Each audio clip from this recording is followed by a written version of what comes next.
Hare Krishna. Let us understand Bhagavad Gita as it is, written by His Divine Grace A.C. Bhaktivedanta Swami Srila Prabhupada. Bhagavad Gita has 18 chapters. So let us understand these chapters section by section. Before we begin the discussion, let us offer our prayers to our spiritual master, His Divine Grace A.C. Bhaktivedanta Swami Srila Prabhupada and Supreme Lord Shri Krishna.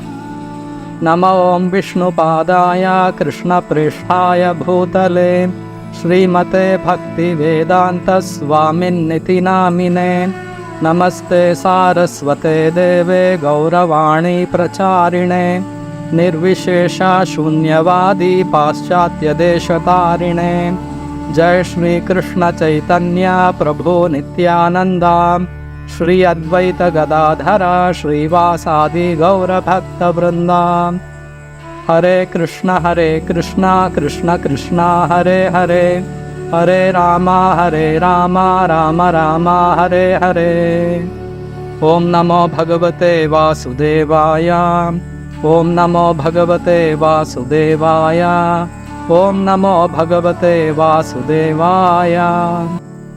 Today we will be understanding the second section of the 8th chapter of Bhagavad Gita. The second section is from Shloka number 9 to Shloka number 15. This section is entitled The Process of Attaining the Supreme. So let us understand this section.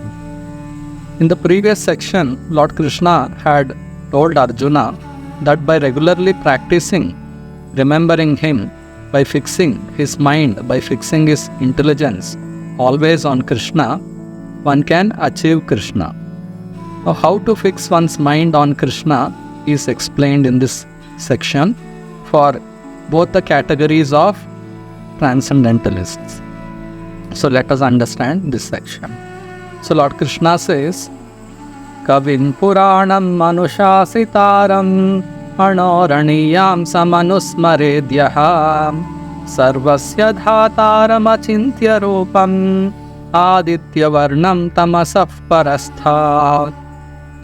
One should meditate upon the Supreme Person as the one who knows everything, as He who is the oldest, who is the maintainer of everything, who is beyond all material conception, who is inconceivable, and who is always a person. He is luminous like the sun, and being transcendental is beyond this material nature. So in this particular shloka, Krishna has given various ways of meditating on him. Krishna is telling that one should meditate on him as Kavi. Kavi means one who knows everything. In the previous chapter, Krishna had told that Vedaham samatitani vartamanani charjuna bhavishyani cha bhutani mamtu vedana kaschana. That means Krishna knows everything, past, present and future, and he knows each and every individual because he is present as the super soul of every living being, and he is present everywhere. He is present in each and every atom. So therefore, Krishna knows everything. So Kavim, one should meditate on the Supreme Lord as Kavi. Kavi means one who knows everything. Then Puranam, he is the oldest. Because he is the person from whom everything has come, there is no one older than Krishna. So Govindam Adi Purusham Tamaham Bhajami. Lord Brahma prays in the Brahma Samhita that Govinda, Krishna is the Adi Purusha. Adi Purusha means the original person, the person from whom everything has come. So Krishna also says in the Bhagavad Gita, Aham sarvasya prabhavo mattaha sarvam pravartate iti matva bhajante mam budha bhava samanvita. Krishna is telling that I am the cause of everything and everything emanates from me. Those who know this, they worship me with full love and devotion. Just like we are all attached to our own parents because we have taken birth from them. In the same way, we should have unlimited attachment to the Supreme Lord Krishna from whom we all have. Because we don't know that Krishna is the source of everything, we are not attached to him. So we have to first of all learn who is God. Many people don't know that God is a person. So here clearly in this shloka, Krishna is telling that one should meditate on him as a person, because a person only has different varieties of feelings. A person only can know everything.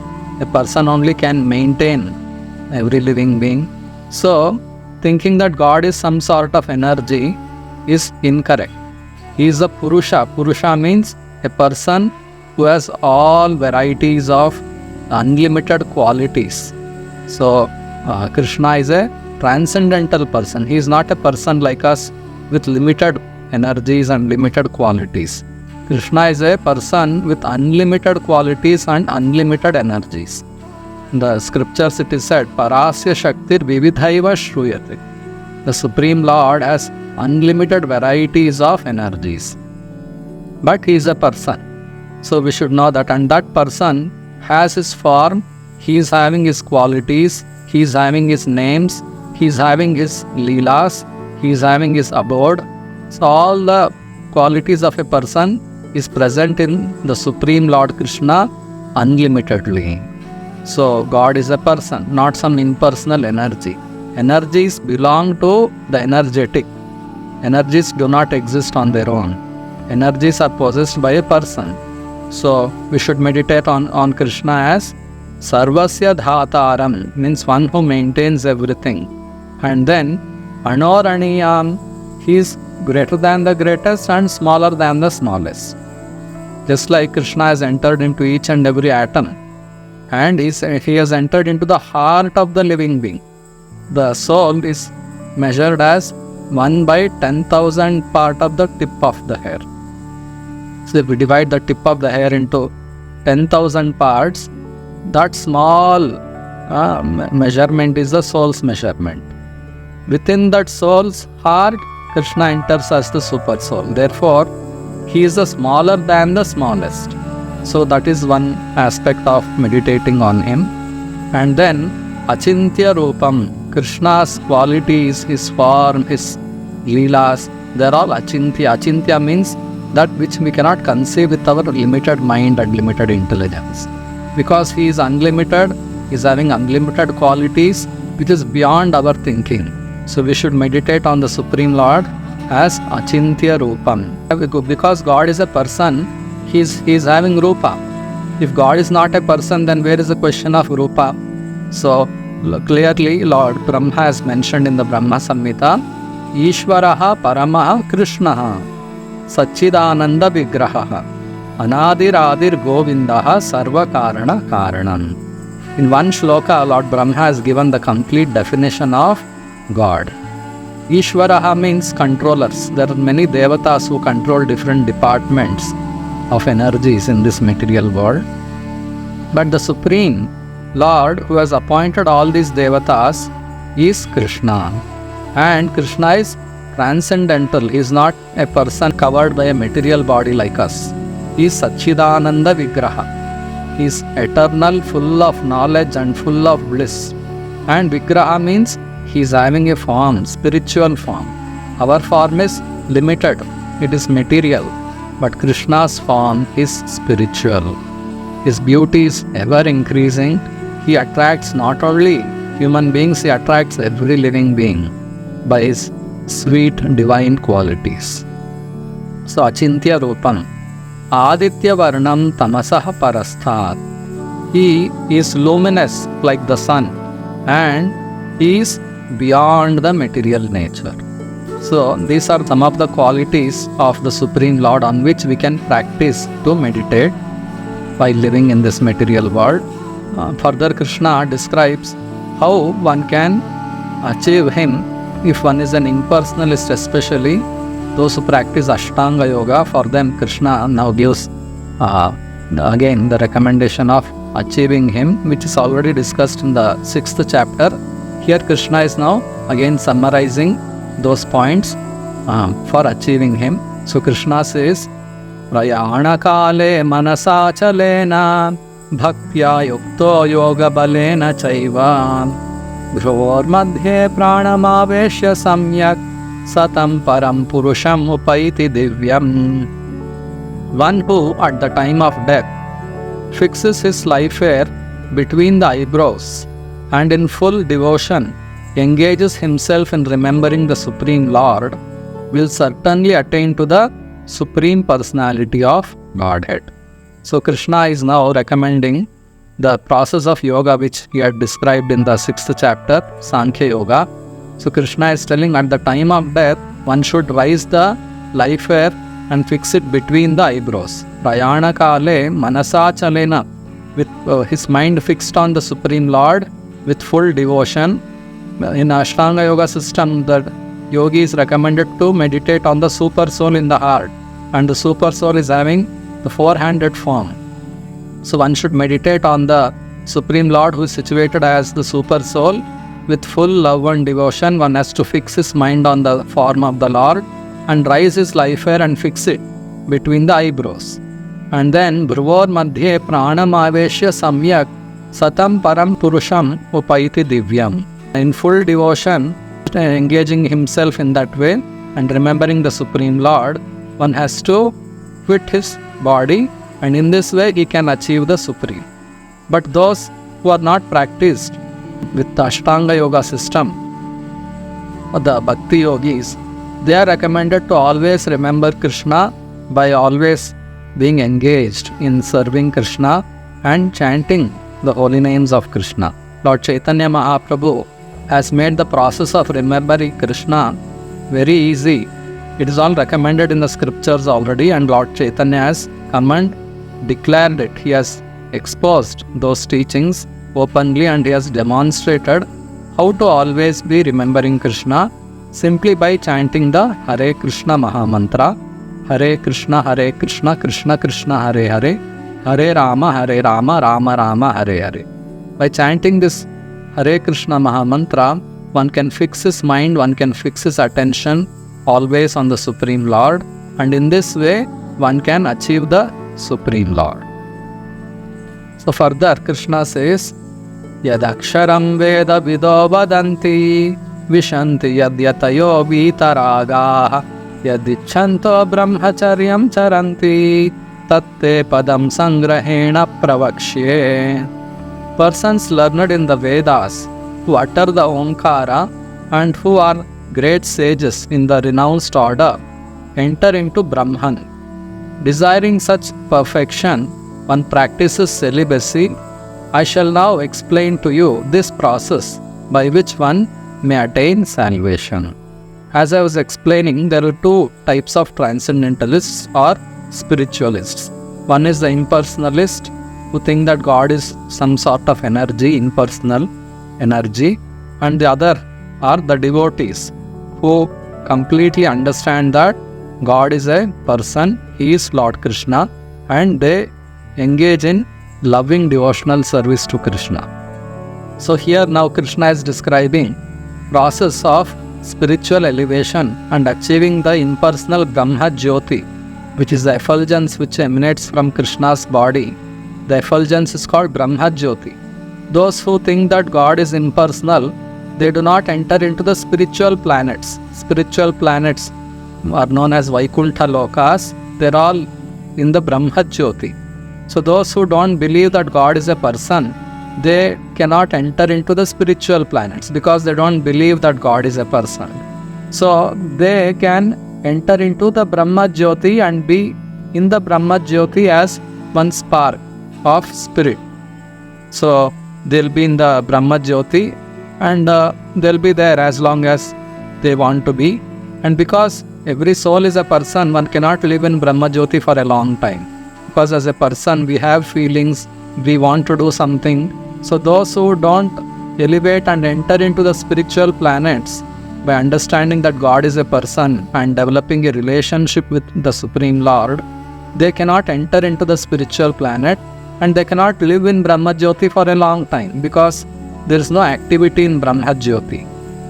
So they will again fall down to material world and continue material activities here. So there is a danger of falling down from Brahma Jyoti if one does not understand that God is a person, and if he doesn't promote himself into the spiritual planets by developing his loving relationship with the Supreme Lord, then he has to fall down from Brahmajyoti. Sometime or the other he falls down.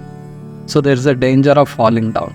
So anyway, those who believe that God is impersonal, for them Krishna is recommending that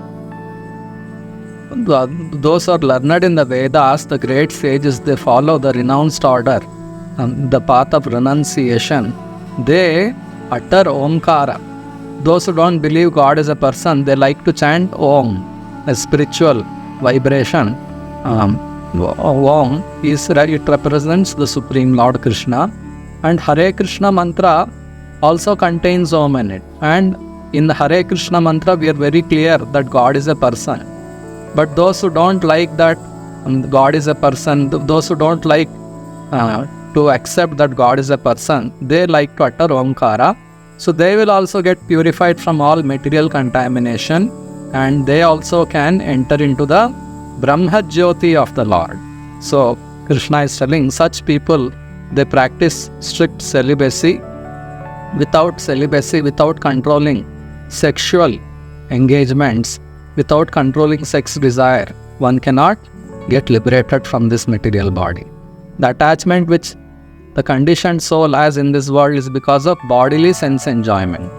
And among all sorts of sense enjoyment, sex enjoyment is the most attractive and most strong attachment for the soul.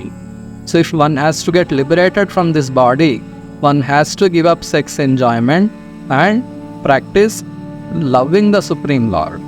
And those who don't believe God is a person, they utter the Omkara, they practice chanting Omkara, and they practice celibacy, they practice renunciation, and then they can also elevate and enter into the Brahmajyoti.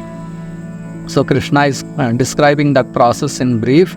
Krishna is telling, Sarvadvarani samyamya mano hridi nirudhya cha murnyadhayatmanah pranam asthito yoga dharanam. The yogic situation is that of detachment from all sensual engagements, closing all the doors of the senses and fixing the mind on the heart and the life air at the top of the head. One establishes himself in yoga. So here Krishna is giving the process of spiritual elevation for the impersonalists. So Krishna is here telling that one has to first of all stop all sensual engagements, because in this material world the soul is attached to sense enjoyment. If we have to elevate and get liberated from this material world, one has to first of all close all the doors of sense enjoyment. There are 5 Jnanendriyas and 5 Karmendriyas. So one has to stop all this sense enjoying activity, and especially one has to give up sexual engagements, sex enjoyment, and then one has to fix his mind on the Supreme Lord who is there in the heart as Paramatma, and then one has to raise his life air to the top of the head, and then in that way one has to be established in yoga. Further, Krishna is telling, Om ityekaksharam brahma vyaharan mamanusmaran yaf prayati tyajan deham sayati paramam gatim. After being situated in this yoga practice and vibrating the sacred syllable Om, the supreme combination of letters, if one thinks of the Supreme Personality of Godhead and quits his body, he will certainly reach the spiritual planets. So here Krishna is further explaining that after situating in that yoga process and raising the life air to the top of the head, one has to chant Omkara and remember the Supreme Lord. So very clearly Krishna is telling that one has to remember him. Mam Anusmaran, Krishna is telling. Om ityekaksharam brahma vyaharan mam anusmaran. God is a person and one has to remember him and chant the Omkara at the time of death. Those who practice Bhakti Yoga, they can chant the Hare Krishna Mahamantra and remember Krishna at the time of death. And Yaprayati Tyajan Deham Sayati Paramam Gatim. By remembering the Supreme Lord, when one quits the body, he achieves the Supreme Planet. And only a Bhakti Yogi, a person who has established his loving relationship with the Supreme Lord Krishna, either in his Krishna form or as the Narayana form, he will enter into the spiritual planets, either Vaikuntha Lokas or Krishna Loka. Wherever he has his relationship, he will enter into that spiritual planet. But an impersonalist, he will not be allowed to enter into the spiritual planet. He will enter into the Brahma Jyoti. And then Krishna is now telling about the devotees. For devotees, it's very easy to practice spiritual path and elevate themselves. So Krishna is telling, Ananya cheta satatam yomam smarati nityashaha tasyaham sulabha partha nityayuktasya yoginah. For one who remembers me without deviation, I am easy to obtain, O son of Pritha, because of his constant engagement in devotional service. So, a devotee, because he loves Krishna, he has learned the art of loving Krishna from an expert spiritual master and engages in loving devotional service throughout his life. For him, it's easy to remember Krishna at the time of death. So unless one practices yoga while he is living, it's not possible to fix the mind on the Supreme at the time of death. Because at the time of death, there will be so much of pain and disturbance in the body. One is not in normal condition. So in that abnormal condition of severe pain, to fix the mind on the Supreme is very difficult unless we practice it when we are healthy. So one has to practice yoga, either any sort of yoga which is recommended in the scriptures, and with that strength one can meditate on the Supreme Lord at the time of death. And especially pure devotion, Bhakti Yoga is recommended because it's very easy.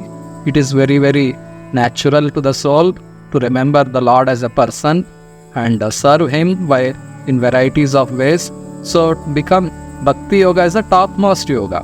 Other yogas are not topmost. They are all intermediary steps of spiritual elevation.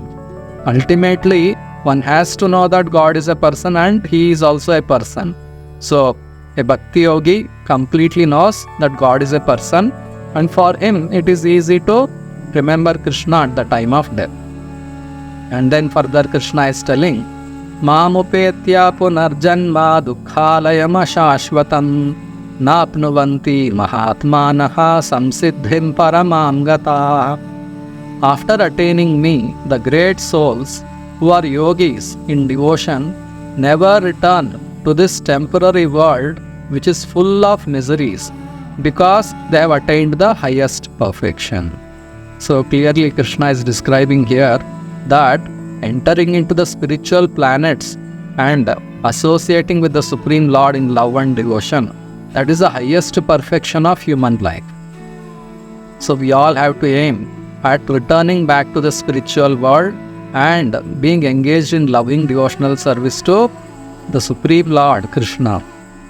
Once we attain our spiritual position, our original constitutional position as an eternal servant of Krishna, we will never again return into this material world. This material world is dukkhalaya, a place of miseries. There are so many sufferings in this material world, and no one likes sufferings. So we have to give up this material body, we have to give up this material world and return back to the spiritual world. Spiritual world is eternal, it will never get destroyed. So Krishna is giving the process of returning to the spiritual world by meditating on Him, by serving Him, by becoming His devotee. So that is the process of spiritual elevation, and especially chanting the Hare Krishna Mahamantra is the best method of spiritual elevation as recommended by the Supreme Lord Krishna in His form as Sri Chaitanya Mahaprabhu. So next, what Krishna describes we will be understanding in the next section. Hare Krishna.